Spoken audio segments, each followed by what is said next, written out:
బెంగళూరు తొక్కిసలాట ఘటన అటు తిరిగి ఇటు తిరిగి చివరికి కాంగ్రెస్ మడికే చుట్టుకున్నట్లు కనిపిస్తుంది. కర్ణాటక హైకోర్టు కూడా సిద్ధరామయ్య సర్కారు మీద ఆగ్రహం వ్యక్తం చేసింది. జరిగిన దుర్ఘటనకు సంబంధించి కీలక ప్రశ్నలు సంధించింది. మరోవైపు కాంగ్రెస్ అధిష్టానం కూడా కర్ణాటక కాంగ్రెస్ నేతలపై ఫైర్ అయినట్లు తెలుస్తుంది. ఇక సిద్ధరామయ్య ప్రభుత్వంలో త్వరలోనే కీలక మార్పులు ఉంటాయని చర్చ జరుగుతుంది. బెంగళూరులో జరిగిన తొక్కిసలాట ఘటనపై జరిపిన విచారణలో కర్ణాటక హైకోర్టు ఆ రాష్ట్ర ప్రభుత్వంపై తీవ్ర స్థాయిలో మండిపడింది. ఈ దుర్ఘటనకు సంబంధించి సిద్ధరామయ్య సర్కారుపై ప్రశ్నల వర్షం కురిపించింది. ఆర్సీబీ ఆటగాళ్లను సన్మానించేందుకు చిన్నస్వామి స్టేడియంలో ఏర్పాటు చేసిన విజయోత్సవ కార్యక్రమంలో జరిగిన తొక్కిసలాటలో 11 మంది మృతి చెందగా 50 మందికి పైగా గాయపడ్డారు. ఈ ఘటనను సుమోటోగా తీసుకుని హైకోర్టు విచారణ జరుపుతోంది. తొక్కిసలాటపై సిఐడి విచారణ జరుపుతోందని ప్రభుత్వం హైకోర్టుకు తెలిపింది. అయితే ఈ కేసులో అరెస్టులు చేస్తున్నది మాత్రం బెంగళూరు సెంట్రల్ క్రైమ్ బ్రాంచ్. దీనిపై హైకోర్టు ప్రశ్నించడంతో ప్రభుత్వం తరపున వాదనలు వినిపిస్తున్న అడ్వకేట్ జనరల్ విచారణలో జరిగిన తప్పిదాలను అంగీకరించారు.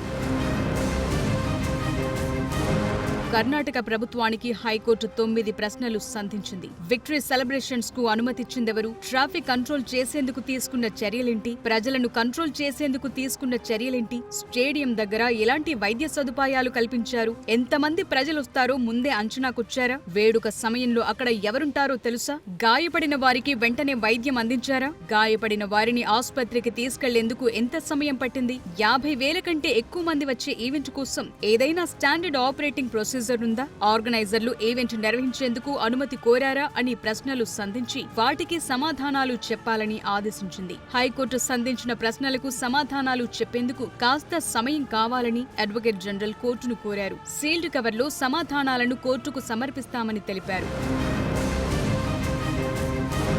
ఇక ఆర్సీబీ ఆటగాళ్లను సన్మానించే కార్యక్రమానికి సంబంధించి కర్ణాటక రాజ్ భవన్ నుంచి కీలక ప్రకటన బయటకొచ్చింది. ఆర్సీబీ ప్లేయర్లను సన్మానించాలని గవర్నర్ తొలుత భావించారని, అయితే కర్ణాటక ప్రభుత్వం విధాన సౌధలో ఈ కార్యక్రమాన్ని నిర్వహిస్తోందని సీఎం సిద్ధరామయ్య నుంచి గవర్నర్ కు అధికారికంగా ఆహ్వానం అందినట్లు రాజ్ భవన్ వర్గాలు తెలియజేశాయి. అయితే సన్మాన కార్యక్రమం ప్రభుత్వ కార్యక్రమం కాదని ఇప్పటికే సిద్ధరామయ్య ప్రకటించారు. అది కర్ణాటక స్టేట్ క్రికెట్ అసోసియేషన్ ఏర్పాటు చేసిన కార్యక్రమమని చెప్పారు. వాళ్లు ఆహ్వానిస్తేనే తాను ఆర్సీబీ ఈవెంట్ కు వెళ్లానన్నారు. క్రికెట్ అసోసియేషన్ గవర్నర్ ని కూడా ఆహ్వానించిందని సిద్ధరామయ్య ప్రకటించారు.